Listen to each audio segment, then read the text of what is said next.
Huzur sallallahu alaihi wasallamna Nupasingda nangi Nupisingda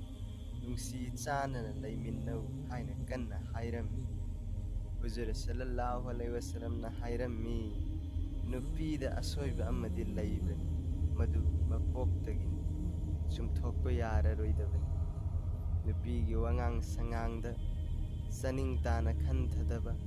ninglakpaga hekta haidokpana chingba asoiba kaya yauraki maduda saunaraktuna khatna chainaba kayasu thoklaki masidi afaba natte masi thoktanaba nupa oibana khajiktang sabar tauraga ing tharakpa matamda haifam thokpa kaya hairaga bhab tahanba yai nupi oibinasu yaningdaba kaya yaurakpada sukat paikhat tauroidabani ing tharaga hainingba kaya haiba adum yai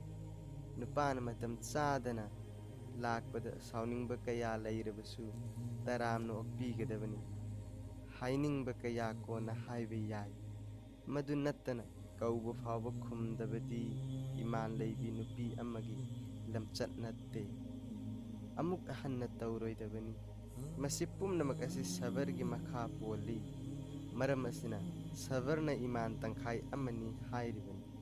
sabargi masadi masing thingamdana sandoki masa khudingda rahmat cheli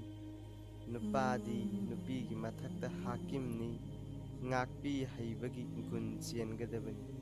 wakhal thenbi nupisingi asoi angamda ngakpi gadabani amasung fazaba wahina nasihat tauraga bahab tahangadabani nupinasu ipuroiba haibasi aigi ithakta hakimni haiduna hakim amagi tawfam thokpa thabaksing tawgadabani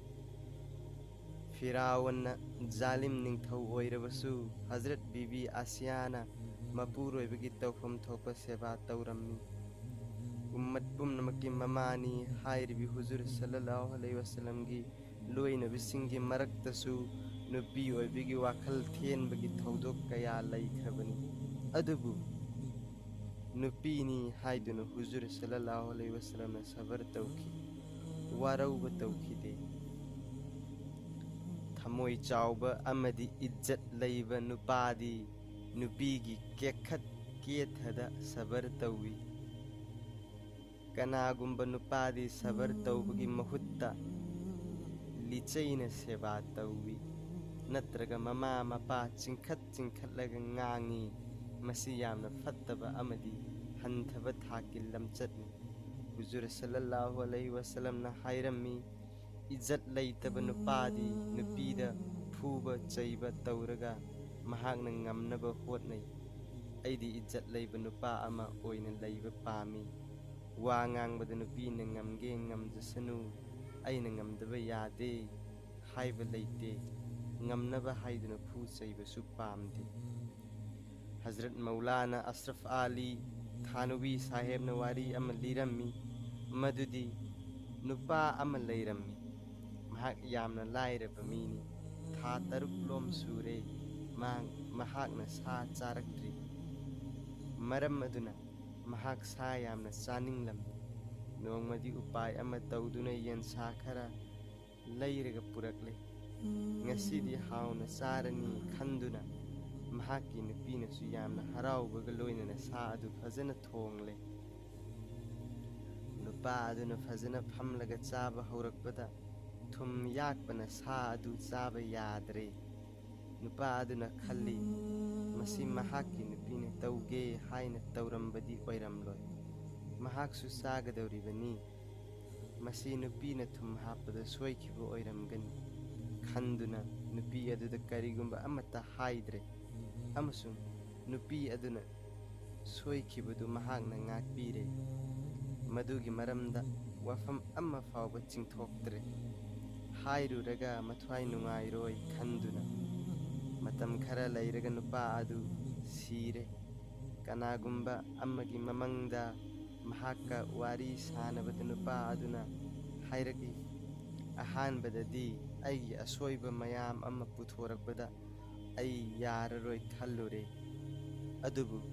aroibada Allah na hairagi nahaki nupina ꯁꯥ ꯊꯣꯡꯕꯗ ꯊꯨꯝ ꯌꯥꯝꯅ ꯍꯥꯞꯆꯤꯟꯈꯤꯗꯨꯅ ꯆꯥꯕ ꯌꯥꯗꯕ ꯃꯈꯩ ꯁꯣꯏꯈꯤꯕꯗ ꯅꯍꯥꯛꯅ ꯃꯊ꯭ꯋꯥꯏ ꯅꯨꯡꯉꯥꯏꯔꯔꯣꯏ ꯍꯥꯏꯗꯨꯅ ꯉꯥꯛꯄꯤꯈꯤꯕꯗꯣ ꯑꯩꯅ ꯌꯥꯝꯅ ꯄꯥꯝꯈ꯭ꯔꯦ꯫ ꯃꯔꯝ ꯑꯗꯨꯅ ꯅꯪꯒꯤ ꯑꯁꯣꯏꯕ ꯃꯌꯥꯝ ꯑꯗꯨ ꯑꯩꯅ ꯉꯁꯤ ꯉꯥꯛꯄꯤꯔꯕꯅꯤ꯫ ꯅꯪ ꯖꯟꯅꯠꯇ ꯆꯠꯂꯣ ꯍꯥꯏꯔꯛꯏ꯫ ꯋꯥꯐꯝ ꯑꯁꯤ ꯅꯨꯄꯥ ꯑꯗꯨꯅ ꯃꯪꯐꯥꯎꯅꯔꯕ ꯃꯇꯨꯡꯗ ꯃꯤꯌꯥꯝꯗ ꯂꯤꯔꯒ ꯇꯥꯍꯜꯂꯤ꯫ ꯀꯌꯥꯗ ꯋꯥꯡꯈ꯭ꯔꯕ ꯑꯁꯣꯏꯕ ꯉꯥꯛꯄꯤꯕꯒꯤ ꯃꯒꯨꯟ ꯑꯁꯤ! ꯃꯔꯝ ꯑꯁꯤꯅ ꯑꯩꯈꯣꯏ ꯈꯨꯗꯤꯡꯃꯛꯁꯨ ꯉꯥꯛꯄꯤꯕꯒꯤ ꯒꯨꯟ ꯆꯦꯟꯒꯗꯕꯅꯤ꯫ ꯑꯜꯂꯥꯍꯗꯤ ꯁꯣꯏꯈꯤꯕꯕꯨ ꯉꯥꯛꯄꯤꯕ ꯌꯥꯝꯅ ꯄꯥꯝꯃꯤ꯫ ꯅꯪꯒ ꯃꯔꯤ ꯇꯠꯅꯅꯕ ꯍꯣꯠꯅꯔꯤꯕ ꯃꯤ ꯑꯗꯨ ꯅꯪꯅ ꯑꯜꯂꯥꯍꯒꯤꯗꯃꯛꯇ ꯈꯜꯂꯒ ꯌꯥꯅꯅꯕ ꯍꯣꯠꯅꯧ, ꯑꯃꯁꯨꯡ ꯅꯍꯥꯛꯉꯣꯟꯗ ꯂꯥꯜꯂꯛꯄ ꯃꯤꯕꯨ ꯑꯜꯂꯥꯍꯒꯤꯗꯃꯛꯇ ꯈꯜꯂꯒ ꯉꯥꯛꯄꯤꯌꯨ, ꯑꯃꯁꯨꯡ ꯅꯍꯥꯛꯉꯣꯟꯗ ꯐꯠꯇꯕ ꯇꯧꯔꯛꯄ ꯃꯤ ꯑꯗꯨꯗ ꯑꯜꯂꯥꯍꯒꯤꯗꯃꯛꯇ ꯈꯜꯂꯒ ꯑꯐꯕ ꯇꯧꯈꯣ꯫ ꯑꯃꯒ ꯊꯤꯅꯕ ꯅꯨꯡꯉꯥꯏꯇꯕ ꯊꯝꯕ ꯑꯜꯂꯥꯍꯅ ꯌꯥꯝꯅ ꯄꯥꯝꯗꯦ꯫ ꯑꯩꯈꯣꯏꯅ ꯗꯨꯅꯤꯌꯥ ꯑꯃꯁꯨꯡ ꯑꯥꯈꯤꯔꯠꯇ ꯃꯥꯏ ꯄꯥꯛꯅ ꯂꯩꯒꯦ ꯍꯥꯏꯔꯕꯗꯤ ꯉꯥꯛꯄꯤꯕꯒꯤ ꯒꯨꯟ ꯑꯁꯤ ꯑꯩꯈꯣꯏꯒꯤ ꯊꯃꯣꯏꯗ ꯃꯄꯨꯡ ꯐꯥꯅ ꯃꯃꯤ ꯇꯥꯍꯟꯒꯗꯕꯅꯤ꯫ ꯂꯣꯏꯅꯅ ꯀꯅꯥꯒꯨꯝꯕ ꯑꯃꯗꯁꯨ ꯅꯨꯡꯉꯥꯏꯇꯕ ꯊꯝꯂꯣꯏꯗꯕꯅꯤ, ꯊꯥꯗꯣꯛꯀꯗꯕꯅꯤ꯫ ꯃꯁꯤꯅ ꯑꯩꯒꯤ ꯖꯟꯅꯠꯀꯤ ꯂꯝꯕꯤ ꯁꯦꯝꯒꯗꯧꯔꯤꯕꯅꯤ꯫ ꯃꯤꯒꯤ ꯑꯔꯥꯟꯕꯕꯨ ꯑꯩꯅ ꯉꯥꯛꯄꯤꯔꯕꯗꯤ ꯑꯩꯒꯤ ꯑꯔꯥꯟꯕꯁꯨ ꯑꯜꯂꯥꯍꯅ ꯉꯥꯛꯄꯤꯒꯅꯤ ꯍꯥꯏꯕꯁꯤ ꯀꯥꯎꯔꯣꯏꯗꯕꯅꯤ꯫ ꯏꯃꯥꯟ ꯃꯄꯨꯡ ꯐꯥꯕ ꯃꯤꯗꯤ ꯂꯝꯆꯠ ꯐꯖꯒꯗꯕꯅꯤ, ꯑꯃꯁꯨꯡ ꯃꯈꯣꯏꯒꯤ ꯅꯨꯄꯤꯁꯤꯡꯗ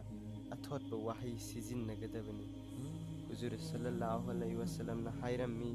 ꯑꯩꯗꯤ ꯉꯝꯂꯤꯕ ꯃꯈꯩ ꯅꯨꯄꯤ ꯑꯉꯥꯡꯒꯤ ꯑꯁꯣꯏꯕ ꯉꯥꯛꯄꯤ꯫